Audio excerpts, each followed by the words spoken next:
Welcome back to the channel, Warhammer Man Studios. I'm Warhammer Man, and today we're going to be taking a look at an exclusively obtained leaked photograph of top Games Workshop executive board members, and they are, in fact, as I have suspected for some time, hamsters. They are giant hamsters the size of men. They are, in fact, men-sized hamsters. Men with hamster outward appearances. By hamsters the size of men, but that still have tiny little hamster brains. But before we take a look at this exclusively leaked photograph, I want to remind you to make sure to like and subscribe for daily reactions, reviews, and news, painting, modeling, conversion tutorials for Warhammer 40,000, Kill Team, Necromunda, Age of Sigmar, Warcry, Horus Heresy, pretty much any of the Games Workshop games. But that's not why you're here. You're here because you saw this thumbnail of this exclusively leaked photograph that clearly portrays Games Workshop's top executives at a board meeting, and they are in fact hamsters. And by the end of this video, you too will suspect that Games Workshop is run by hamsters. And along the way, we're going to take a look at boarding actions, Kill Team Into the Dark, shout out a member of the community, and take a look at some 3D printed stuff as well. But first, we have to address the hamster in the room. The picture here in front of you is fake. I know, it's very, very convincing with the Big Ben in the back. Obviously, this is in England, where Games Workshop headquarters is. And we do clearly see a Games Workshop shirt, and they're looking at Games Workshop products in the background. And, obviously this is a hamster board meeting. But the truth is, this is fake. I just want to grab your attention. If you came here to find out if this is real or not, and you're disappointed, saddened, or you felt misled in any way, I do apologize. I do tend to use sensationalism, or sometimes people might refer to it in a negative connotation as clickbait. It's not to mislead you or anything. It's only to get your attention so that we can do something fun. But the truth is, this is a fake picture. I just thought it would be funny if there was a hamster board meeting. I have obviously joked around in the past about Games Workshop being run by hamsters. And while by the end of the video, I do suspect that you too might think that Games Workshop is run by hamsters, this photograph is fake. I had to make it myself. I thought I would just be able to Google hamster board meeting and something would just come up and I would use that. But apparently that's not a thing, which is really weird because I can think of dozens of reasons why you'd want a picture of a hamster board meeting. It's not often you can type something into the internet and not find anything. And yeah, no pictures of a hamster board meeting.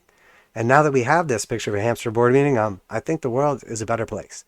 You can let me know, obviously, in the comments what you think. I do apologize if you're angry or you don't want to stay. I completely understand.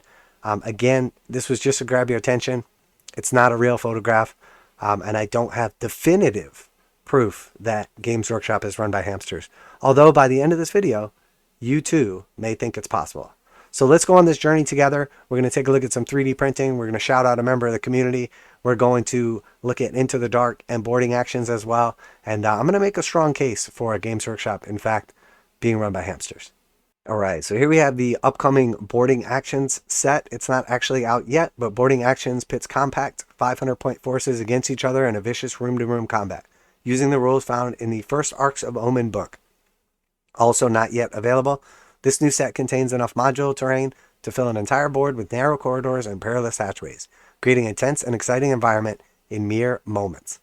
And here we can see, obviously, they display the box for boarding actions, which is essentially Into the Dark, but two sets of terrain and boards put together, so you can play 500-point games or combat patrol games of Warhammer 40,000.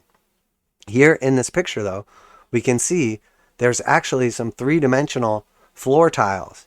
You can see it's not just a little flat board like it comes in the Into the Dark set or anything like that. So obviously this is potentially coming down the line. Games Workshop hasn't actually came out and said that they are doing any kind of floor tiles or anything, but I got excited about it, wanted to do something with it, and started to kind of look around a bit, and that led me over to Thingiverse. And on Thingiverse, I found this, and I'll leave a link down below, this awesome member of the community, SevenUnited, and he has created something called the GD_ADDON space 2 space quotations floor tiles. So GD add-on to floor tiles. And again, link down below, but let's take a closer look here. So here we can see some of the Into the Dark terrain right here. And that is obviously the same as the boarding actions terrain as well. And then we can see the floor tiles right here on the bottom that he has created a couple of different styles, painted up nicely. They look pretty cool. And here we see a little closer view of some of the floor tiles. Again, pretty cool looking. And one more right here. And we can see how they kind of match up with the terrain the same way that the board does and have like a similar type style and everything as well. So this is perfect. This is exactly what I'm looking for. Here we can see a digital render of essentially what the setup looks like. So very, very cool. If we go over here, we can now see there's a bunch of different options for pre-made floor tiles that he has uploaded right there, all available for free. Obviously, you need a 3D printer and at least to know how to use it. But very, very cool. So a bunch of different cool options. I went ahead and printed off a couple of the like most simple ones that look the most like the Into the Dark board. Started right here, and then actually started exploring around a little bit more and saw that there's little bits of border that's available as well. The style 1 is the closest to the Into the Dark. The other ones look cool as well though. And then if we just flip over here, we see there's also blank tiles with different style borders on them, and then little inserts that you can put in them to design them essentially with your 6 blank spots. So very, very cool. Or here, you know, obviously different setups. So really cool overall. Definitely a big fan of it. He did a great job with it. So now that we had some STLs, went ahead and downloaded those, modified them, started messing around, printing some stuff, experimenting, and let's take a look at what we got. All right, so here we have some of the Into the Dark terrain all set up right here. And if you're not familiar with this, it is super cool terrain meant to essentially be a indoor spaceship. And that actually brings us to our first little bit of evidence that Games Workshop is in fact run by hamsters. So here we can see our little set. We can pop the little tops off right here and assemble and disassemble the pieces however we want, move the board around, reconfigure it however we want to, and then we just pop those tops right back on. And just like that, we're ready to go. And then it's back in one piece. We can move it around. We can play our games. It's great. And then when we break it down, you know, we're good to go. It takes seconds to disassemble or reassemble, and then we're on with the rest of our lives. Unfortunately, this set has been heavily modified in order for that to actually work. So this is a set that has not been modified at all and is attached here. And you can actually see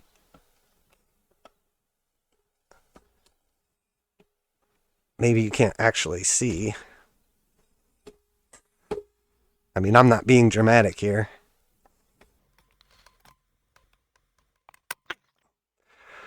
So as you can see, very, very difficult to disassemble. And, you know, here as well, you have to really give that a pull.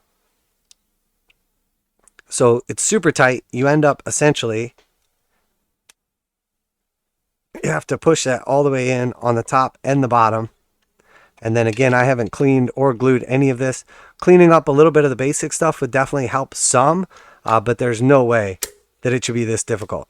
And for those of you that have watched people deal with this online or play battle reports, oftentimes you'll see they don't push the caps down because they're so hard to get back off. So obviously the tolerances are messed up. This is also intended to be painted. So you then basically have to either sand down all of your joints, stick some stuff in there to stop paint from getting on them, like tape it off or assemble the whole set together, spray paint it, and then you have parts that aren't actually painted for assembly. There's a bunch of different options.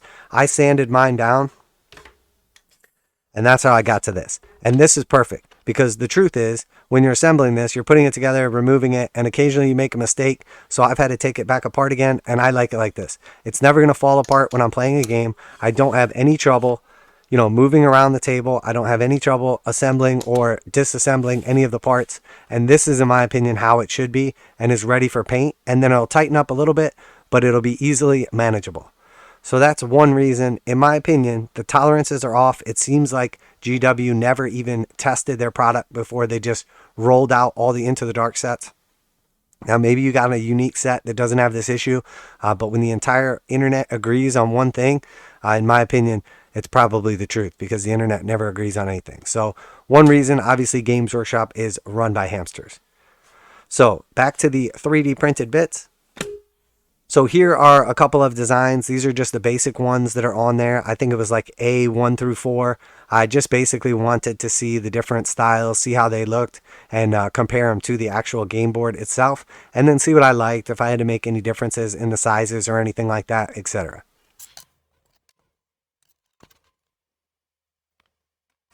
So as you can see, if our goal is to basically replicate those tiles, we did it. I mean, it's the exact same size. This guy has absolutely nailed it.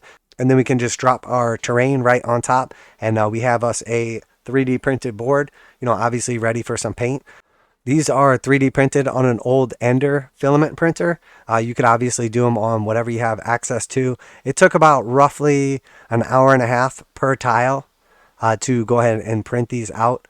And you do need 6x7 of them, so 42 total tiles. And then there's also a border around the outside, which we're going to talk a bit about that as well.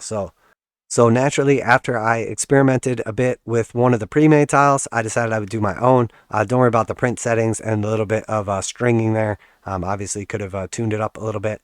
But we see the difference here is that these ones have a solid floor all the way through, and these do not. So if you wanted to do something like LEDs underneath or something like that, you would want to go without the floor bits or whatever. But the truth is, I'm going to end up gluing these down to a piece of cardboard and just making a board out of it. And I'm just going to spray paint over everything and just be done with it. You could do some cool stuff with it. You can design yours to look exactly how you want with all those different options. So that is definitely a pretty cool thing.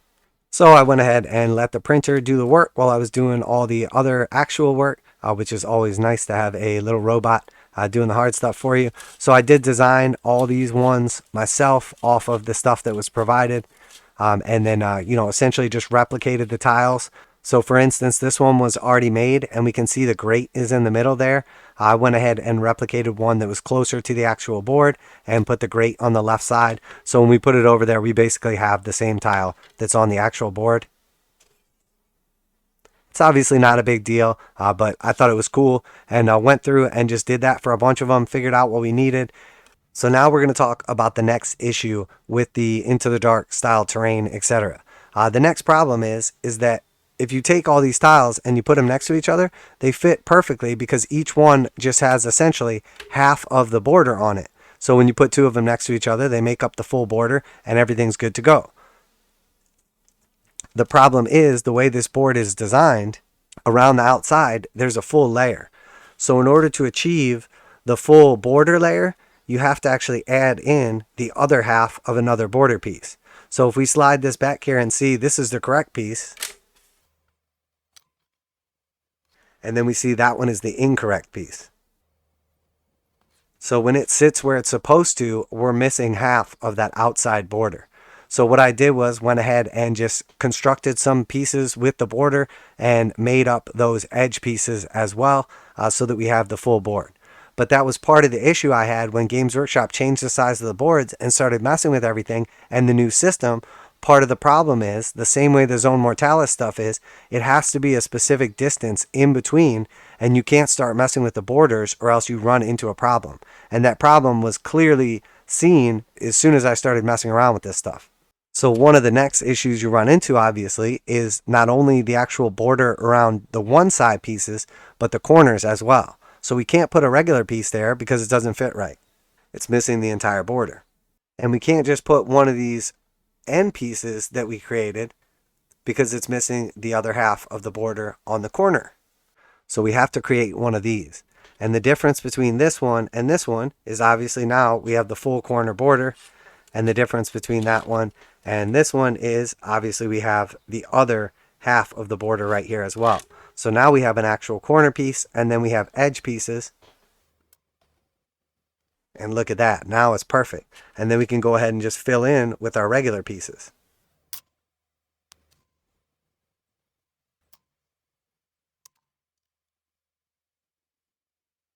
And it didn't take long before something occurred to me right away.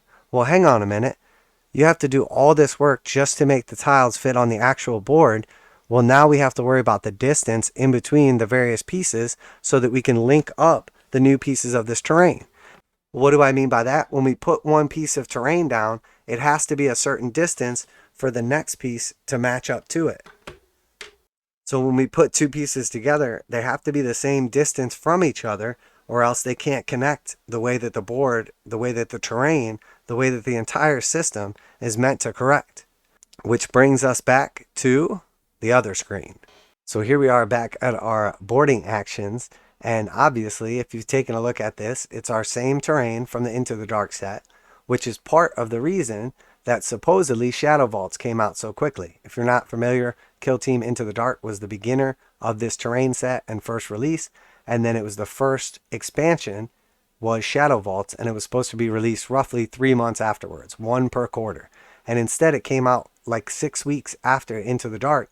And the main reason that it was supposedly that it came out so quickly was so that players who wanted to play boarding actions could have access to 2 terrain kits in advance, so they didn't have to double buy everything. The problem is, immediately when that came out, shadowvaults was sold out. So you can't even get copies of shadowvaults around the world. And then not to mention that, even if there was their intention and there was just so much demand for it, now they're out of shadowvaults. We go back here and boarding actions isn't even out yet. Arcs of Omen isn't even out yet. So why did they rush out shadowvaults, and why didn't they make enough of them? So there's another reason. Obviously, Games Workshop, at least potentially, run by hamsters. But if that's not enough for you, all of this is going to come full circle right here as we look at the boarding action set. And essentially, it's just 2 sets of the Into the Dark terrain. The idea obviously being that you can connect the modular terrain, play games of Warhammer 40,000 on this awesome terrain, and enjoy the game.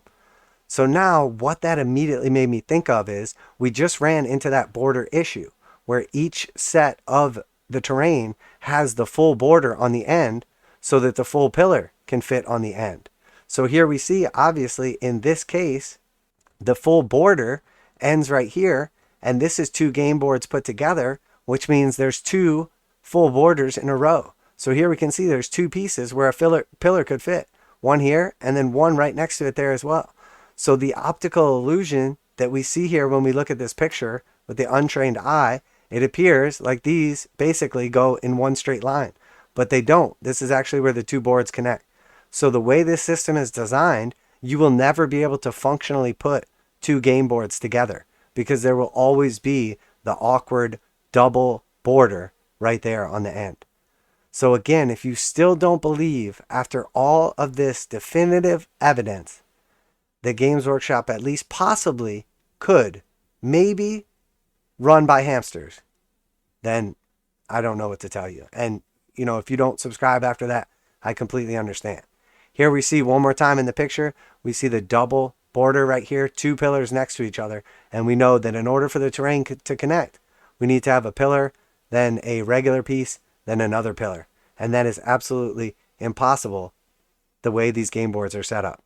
Now, obviously, with the 3D prints, we can create a double board and play these games without that issue. But with the actual boards that come in the set, it's never going to work. And the truth is, I'm sure Games Workshop has at least been designing plastic floors. The reason I say that is we see a Void War bases set coming as well with a bunch of little stuff. And it's crazy for me to think that they're not also designing plastic floors that they can sell to us as well. And we even see potentially those plastic floors in the background of the picture. And I even think this is the plastic floors displayed here in the pictures. The problem is, how is Games Workshop going to sort through this? Because there's definitely a problem here. One way or the other, either the plastic floors have to not have the double border, they have to have some kind of removable border. You have to be able to cut off part of the border and permanently alter your board. There has to be something here. Or it's just intended to go on and just never correctly fit. That seems very strange to me because to me, it's not a big deal to maybe most people, but to me, this is basically just where it's 2 boards next to each other. It's not one big board because they can't interact the way that they're supposed to. Now, you know, you could say it's not a big deal. Obviously, that's fine. But the truth is, this should have been spotted in design. So should have the gap issues and connectivity issues. All of this could have been easily changed, easily prevented, or they should have just not changed the size of their boards from before. They should have stuck to the scale of the Zone Mortalis stuff. They should have done something differently. Obviously, one more reason, at least potentially, that Games Workshop is in fact run by hamsters. So there it is. We're going to come full circle. I hope you guys enjoyed the video today. A little bit of entertainment. Obviously, some super awesome 3D prints. Definitely recommend them. Cannot wait to get them all together, get a couple more done, and put a board together. Obviously, it's nice because that can go on in the background while I'm doing everything else, and then we can put together a board in no time. So expect a video on that in the future. Obviously, links for if you want to obtain that heroes board tiles, the 3D prints themselves, the files for free on Thingiverse will be in the description. And then, of course, if anybody was tricked or didn't feel like I adequately apologized, this is in fact a fake picture. I did make it myself. Hopefully you enjoyed it, but if you did, take it personally. I don't really know what to say. So, but you are into these daily reactions, reviews, and news videos, painting, modeling, conversion, tutorials as well, and occasionally a little something like this. Make sure to like and subscribe for Warhammer 40,000, Kill Team Necromunda, Age of Sigmar, warcry, and some Horus Heresy content also. But that's it for today. Warhammer Man Studios. I'm Warhammer Man, and stay tuned, subscribe, and I'm out of here.